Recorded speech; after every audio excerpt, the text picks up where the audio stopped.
Novel मोहब्बत से खुदा तक का सफ़र, तहरीर महविश सिद्दीक, किस्त नंबर 25। मैं मानता हूँ सर, मेरी वजह से ज़ैनब ज़ावियार की बाकी बात अभी मुंह में ही थी कि अजलान ने इसकी गाल पर एक और पंच रसीद करते इसे अंदर तक हिला कर रख दिया। जस्ट शट अप, अपनी इस गंदी ज़ुबान से इनका नाम मत लो। अजलान ने इंग्लिश शहादत उठाए इसे सख्त लहजे में वार्निंग दी थी। ज़ावियार जैसा खूबरू नौजवान लड़का भी इस वक्त अजलान के गुस्से के सामने एक चूंटी की तरह लग रहा था, या फिर शायद वो अपनी गलती का अजाला इसी तरीके से करना चाहता था, इसलिए चुप सादे सब कुछ बर्दाश्त कर रहा था। तुम्हें शर्म नहीं आई ये सब चीप हरकत करते हुए? अजलान की शोला बरसाती निगाहें अपनी तपिश से ही ज़ावियार के वजूद को जलाकर खाकस्तर कर देना चाहती थीं। मैं मानता हूँ सर, मैंने बहुत बड़ी गलती कर दी, इसीलिए तो मैं दिल से इस गलती का अजाला करना चाहता हूँ। अगर आप कहेंगे तो मैं उनसे भी माफ़ी मांग लूँगा। ज़ावियार ने इस बार डर के मारे जानते बूझते ज़ैनब का नाम लेने से गुरेज ही किया था। तुम्हारे माफ़ी मांगने से जो उनका नुकसान हुआ है, क्या तुम समझते हो उसका अजाला हो जाएगा? तुम नहीं जानते उनको और उनकी फैमिली को तुम्हारी इस घटिया हरकत की वजह से क्या क्या प्रॉब्लम्स फेस करना पड़ी हैं। एक लड़की की इज्जत को तुमने सरेआम उछाल कर रख दिया। अजलान का पारा हाई होने की वजह से गुस्सा सातवें आसमान को छू रहा था। बात करने के साथ साथ इससे जैनी का एक एक आंसू अपने जहन के पर्दे पर गर्दिश करता महसूस हो रहा था। अजलान को वो सारे लम्हात याद आ रहे थे जब जैनी अपने बाबा से मुलाकात और इनसे बात करने के लिए बुरी तरह तड़पती रहती थी। रातों को उठ उठ कर बिना किसी आवाज़ के आंसुओं समेत रोती रहती थी। मैं बहुत शर्मिंदा हूँ सर, मुझे इस बात का बिल्कुल भी अंदाज़ा नहीं था ये बात इस हद तक बिगड़ जाएगी। मैं तो उनसे सिर्फ अपने उस थप्पड़ का बदला लेना चाहता था जो उन्होंने पूरी यूनिवर्सिटी के सामने मुझे मारा था। ज़ावियार ने अजहद नादम तासरात समेत गहरा सांस भरते शिकस्ता लहजे में वजाहत दी। इन्होंने तुम्हें क्यों थप्पड़ मारा? अजलान का अंदाज भले ही इस्तफसारिया लगा, लेकिन अंदर ही अंदर वो थप्पड़ मारने की बात पर थोड़ा बहुत खुश ज़रूर हो चुका था। ऐसा हुआ क्यों, ये बात तो वो खुद भी नहीं जानता था। दरअसल वो मैंने उनकी फ्रेंड की फ़नी पिक्चर्स बनाकर यूनिवर्सिटी की वॉल्स पर लगा दी, इसीलिए उन्होंने गुस्से में आकर पूरी यूनिवर्सिटी के सामने मुझे थप्पड़ मार दिया। ज़ावियार ने खुजल भरे अंदाज में अपने होंठों पर उंगली फेरते हिचकिचाने के अंदाज में अपना मदा बयान किया। मैं एक लड़की की वजह से तुम्हें अभी तक माफ़ नहीं कर पा रहा और तुम अपनी दूसरी हरकत बताकर मुझे मज़ीद गुस्सा दिला रहे हो। मज़ीद पिटने का इरादा है क्या? अजलान ने इसे सख्त घूरी से नवाजना भी ज़रूरी समझा। अब की बार अजलान इसे 4 फुट फासले पर खड़ा कटीले लहजे में इससे बासपुरस कर रहा था। I am sorry and thank you also. Azlan अपना रुख दाहिनी दीवार पर जड़ी ग्लास वाल की जानिब मोड़े खुद के तने साफ पर काबू पाने की नाकाम कोशिश कर रहा था। जब इसको अपनी समातों में ज़ावियार की एक धीमी मगर नीम मुस्कुराती आवाज़ सुनाई दी। हैरत के समुंदर में गोताजन अजलान ने एक झटके से अपना रुख वापस मोड़ा और फिर अपनी जांचती निगाहें ज़ावियार के चेहरे पर गाड़ दी, क्योंकि इस वक्त उसकी आंखों के साथ साथ इसके लबों पर भी धीमी मुस्कुराहट रक्स करती महसूस हो रही थी। नीम जख्मी चेहरे पर मौजूद मुस्कान देखते ही अजलान के पल भर को ढीले पड़ते असाब फिर से उसी तनाव का शिकार होकर रह गए। मुझे लगता है तुम्हारा दिमाग काम नहीं कर रहा। मैं तुम्हें यहाँ रेस्ट करवाने का सोच रहा हूँ, तुम मुझे शुक्रिया अदा कर रहे हो। अजलान के बर्फीले तासरात देखते ही ज़ावियार को फिर नए सिरे से खुद के किए हर एक गुनाह पर शर्मिंदगी महसूस हो रही थी। अजलान सर, मैं अपनी हर गलती के लिए माफ़ी तो मांग ही चुका हूँ और दिल से शर्मिंदा भी हूँ। इसके बाद अगर आप मुझे अरेस्ट करवाना चाहते हैं तो कोई बात नहीं, मैं अपनी हर गलती की सज़ा भुगतने को तैयार हूँ। ज़ावियार भरपूर संजीदगी का मुजाहरा करते अजहद नादम लहजे में गोया हुआ। इन कुछ लम्हों में अजलान को इसकी आंखों में सच्चाई की एक वाज़िया झलक नजर आई, मगर वो बिना कुछ कहे सिर्फ सर झटकने पर ही इत्तफा कर सका था। आपका बहुत बहुत शुक्रिया, आपने मुझे मेरे फाइनल एग्ज़ाम्स देने का मौका दिया, वरना आपका पीए तो मुझे उसी दिन ही ढूंढ चुका था। मेरे रिक्वेस्ट करने पर आपने एग्ज़ाम्स देने की इजाज़त देकर ना सिर्फ मेरा पूरा साल ज़ाया होने से बचाया, बल्कि मेरे डैड की नज़रों में मुझे शर्मिंदा होने से भी बचा लिया। सच ही कहते हैं लोग, जब एक इंसान सुधरने की कोशिश करता है तो अल्लाह ताला उसकी मदद के लिए कोई ना कोई सबब ज़रूर पैदा कर देते हैं। आपने मेरी मदद करके मेरी बहुत बड़ी परेशानी हल कर दी सर, इसके लिए बहुत बहुत आपका बहुत बहुत शुक्रिया। आप तो रियल लाइफ में भी सुपर हीरो हैं। इसीलिए तो वो ज़ैनब, आई एम सॉरी, मेरा मतलब ज़ावियार रवानी में बोलता फिर से ज़ैनब का नाम ले गया था। अजलान की पेशानी पर उभरती सलवटें देखते ही अपनी ज़ुबान फ़ौरन दांतों तले दबाने के साथ साथ खुजल भरे अंदाज में अपने हाथ खड़े करके फिर से माफ़ी भी मांगी। ज़ावियार अब मुस्कुराते हुए अजलान को एक आइडियल की तरह सराहती निगाहों से देख रहा था। अजलान भी इसको दिल से शर्मिंदा देख अपने गुस्से को थोड़ा कंट्रोल करने की कोशिश कर रहा था। मेरा मतलब ये था कि जब मैं इस वीडियो को पहली बार देख रहा था, अब तो वो इंटरनेट से रिमूव हो चुकी है। मुझे इनकी बातों पर सचमुच हंसी आ रही थी कि कोई कैसे किसी को इतनी शिद्दत से प्यार कर सकता है, इस हद तक कि इसको दिन भर सोचते रहने से रात को ख्वाब में भी वही दिखाई देता है। हाँ, जावियार को जैनी के हर रोज़ अजलान को ख्वाब में देखने की बात पर फिर से हंसी आ गई, जबकि अजलान बमुश्किल अपने चेहरे की संजीदगी को बरकरार रख सका था। लेकिन सर, बाकी बातें तो छोड़े, एक बात का क्रेडिट तो आपको मुझे ही देना ही पड़ेगा। जावियार ने हंसते हुए अपनी तरफ इशारा किया। अजलान को अब की बार इसका लहजा पहले की निस्बत थोड़ा फ्रैंक महसूस हुआ। कैसा क्रेडिट? अजलान इस्तफसारिया अंदाज में गोया हुआ था। सर, बाकी जो भी है, लेकिन मेरी इस हरकत ने आपको इतनी मोहब्बत करने वाली लड़की से ना सिर्फ मिलवाया, बल्कि अब तो आपकी उससे शादी भी हो चुकी है। जावियार ने सारी बात अजलान के सामने खोल कर रख दी। तुमने जो ये बचकाना हरकत की है, उसके लिए तुम्हें मैं तब तक माफ़ नहीं करूँगा जब तक उनकी लाइफ बिल्कुल पहले की तरह नॉर्मल नहीं हो जाती। अजलान ने ये शहादत उठाए से सख्त लहजे में बावर करवा दिया। जावियार ने अपने झुके सर समेत जी सर कहते फ़ौरन सर को हल्का सा काम दिया। इस लड़के के रवैये में काफ़ी तब्दीलियां रोनमा होने का ज़मान इसे पहले ही बता चुका था, लेकिन वो भी क्या करता। जावियार को इस तरह अपने सामने देखकर खुद पर काबू ना रख पाया, इसलिए काफ़ी सख्ती से पेश आया। अगर कभी मुझे ज़रूरत महसूस हुई तो मैं फ़ौरन बुलाऊंगा तुम्हें। ज़ैनब के सामने उनके पेरेंट्स और फैमिली से अपनी इस घटिया हरकत की माफ़ी मांगनी होगी। Is that clear? अजलान के साथ संजीदा अंदाज ने जावियार की तवज्जो फिर से अपनी जानब मरकूज़ करवा ली थी। अब वो टुकटकी बांधे अजलान को ही साकत निगाहों से देखे जा रहा था।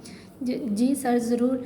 जावियार झट से मान गया। इसके लिए तो यही बहुत था कि एक शख्स ने तो कम अज़ कम इसे इसकी गलती के लिए दिल से माफ़ कर दिया। अब इसे अजलान के रवैये में पहले जैसी सख्ती नज़र नहीं आ रही थी, इसलिए वो खुश दिली से मुस्कुराते हुए गोया हो रहा था।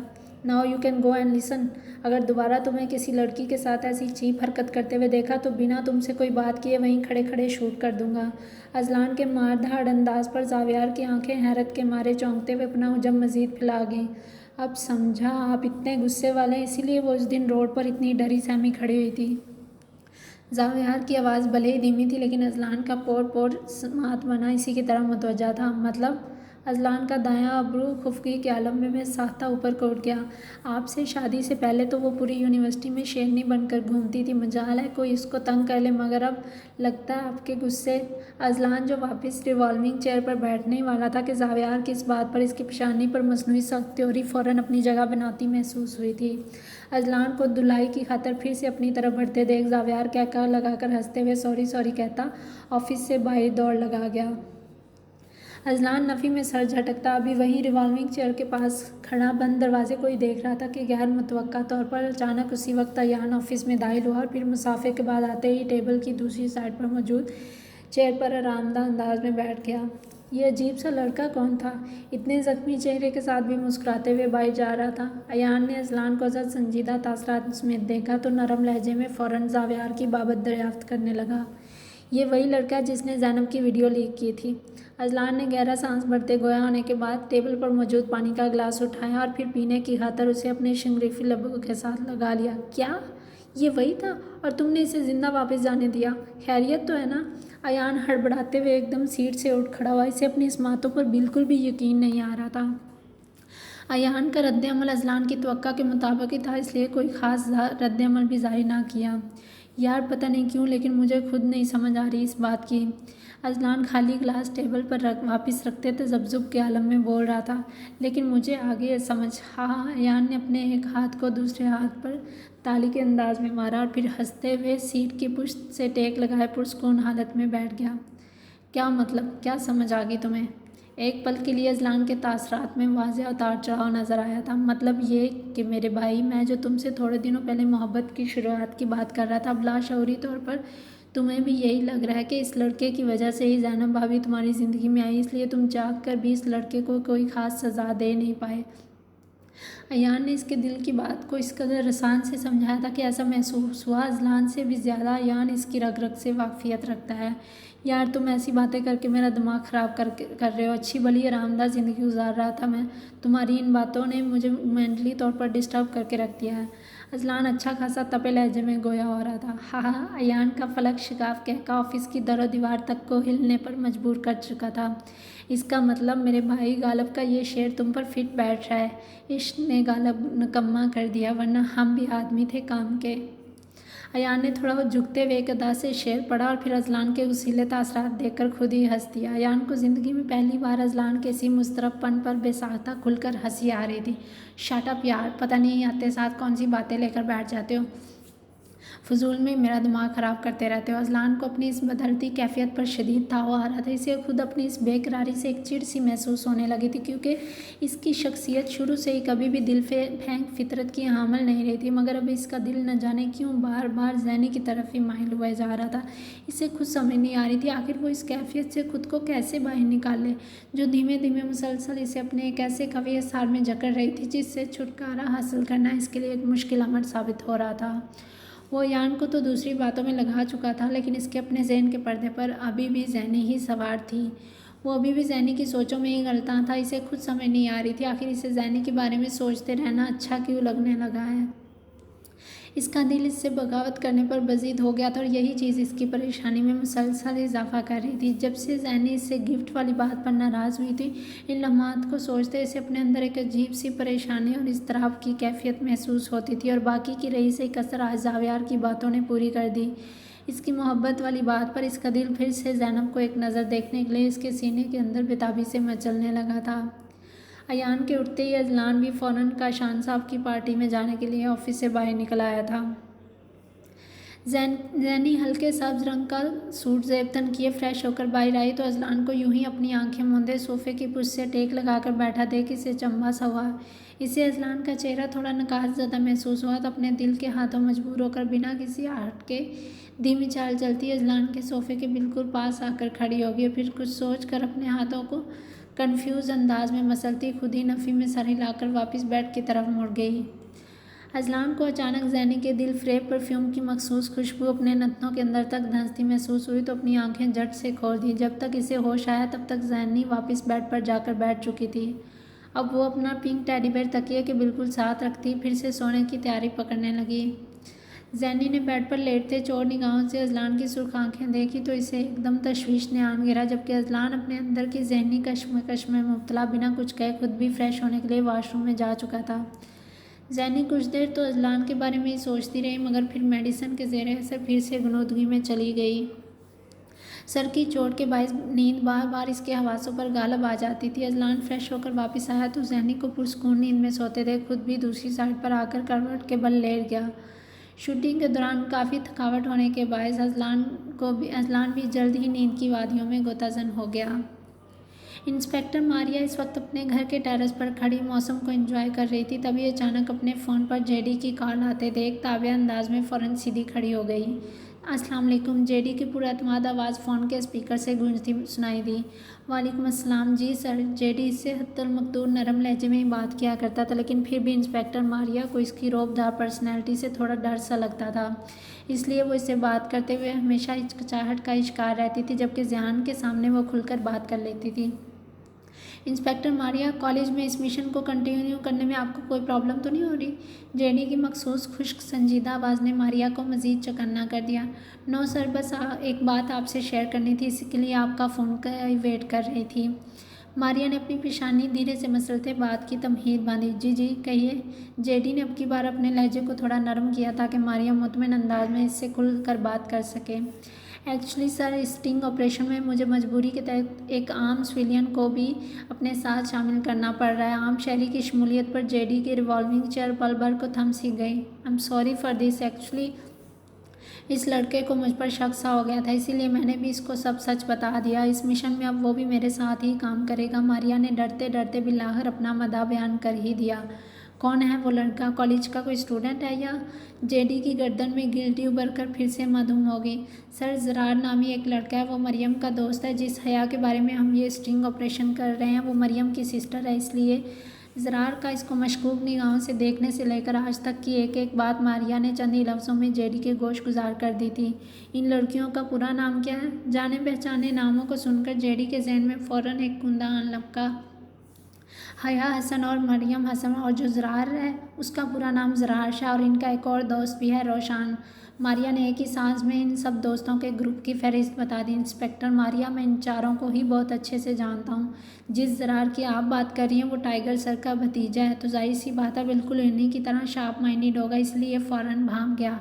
टाइगर की हकीकत बतलाने पर मारिया की आंखें एक पल के लिए गैर यकीनी के आलम में गिरे अपना हुजम मज़ीद फैला गईं। और रही बात रोशान की, वो मेरा भतीजा है। मारिया के सर पर हैरत के कई बम एक साथ फोड़े जा रहे थे। इसकी ज़ुबान तो गोया तालू से ही चिपक कर रह गई। जहाँ तक रही हया और मरियम की बात, वो आपके सर ज़ियान के बहुत क्लोज़ रिलेटिव्स हैं, इसलिए आप ये स्टिंग ऑपरेशन बहुत एहतियात से कीजिएगा। मैं अभी से बता देता हूँ, आपको इस मिशन में माइनर सी गलती की भी कोई गुंजाइश नहीं है। आपको ये सब काम बहुत ध्यान से करना होगा। हकीकत आश्कार होने पर जेडी को अब हया और मरियम की ज़्यादा फिक्र सताने लगी थी। इसने उस्मान से काफ़ी दफ़ा इन दोनों बच्चियों का जिक्र सुना था, लेकिन इन 5 सालों में इसका रिफ़त आपा से सिर्फ फ़ोन तक ही राब्ता महदूद होकर रह गया था, इसलिए इसे इनके बारे में कुछ खास इन्फॉर्मेशन नहीं थी। अब वो दिल ही दिल में इस मसले का पायदार हल निकालने के लिए टाइगर से मज़ीद मशवरा तलब करने का सोचने लगा था। सर, अगर आपकी इजाज़त हो तो रोशान को भी इस प्लान में शामिल कर लें। जेडी को अजहद खामोश पाकर इंस्पेक्टर मारिया ने धीमे लहजे में इस्तफसार किया। नहीं इंस्पेक्टर मारिया, ऐसा हरगिज़ नहीं करिएगा। वो बहुत ही हसास बच्चा, अगर उसे किसी बात की परेशानी हो तो वो रात भर सो नहीं पाता। इस तरह तो उसकी मामा भी परेशान होकर रह जाएंगी। प्लीज़ आपसे जितना मुमकिन हो सके इन सबको इस मामले से दूर ही रखिएगा। जेडी ने रोशान की एक बेटे की तरह परवरिश की थी, इसलिए वो इसकी रग रग से बखूबी वाकफियत रखता था। जी ठीक है सर, मैं पूरी कोशिश करूँगी। इंशाल्लाह सब कुछ बेहतर ही होगा। मारिया ने गहरा सांस फिजा के स्पुर्द करते अपने अज़म का फिर से अदा किया था। जेडी ने एक दो ज़रूरी हदायत के बाद अलविदाई कलमात अदा करते फ़ोन वापस डिस्कनेक्ट कर दिया।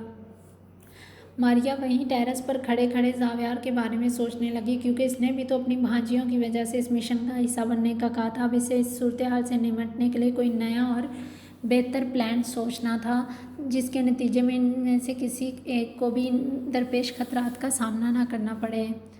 हया और मरियम को गेट से अंदर आता देख रिफ़त बेगम दाखिली दरवाजे पर खड़ी मुस्कुराते हुए इन्हीं को ही देख रही थी। तभी अचानक इनकी निगाह आते हया और मरियम के ताक़ुब में नज़र आते ज़ावियार पर एक पल के लिए ठहर सी गई। इन्हें समझ नहीं आ रही थी आखिर इस लड़के को कहाँ देखा है जो वो इतना जाना पहचाना सा लग रहा था। अभी वो इन्हीं सोचों में ही गलता थी कि इन्हें हया की आवाज़ अपनी स्मातों में सुनाई दी।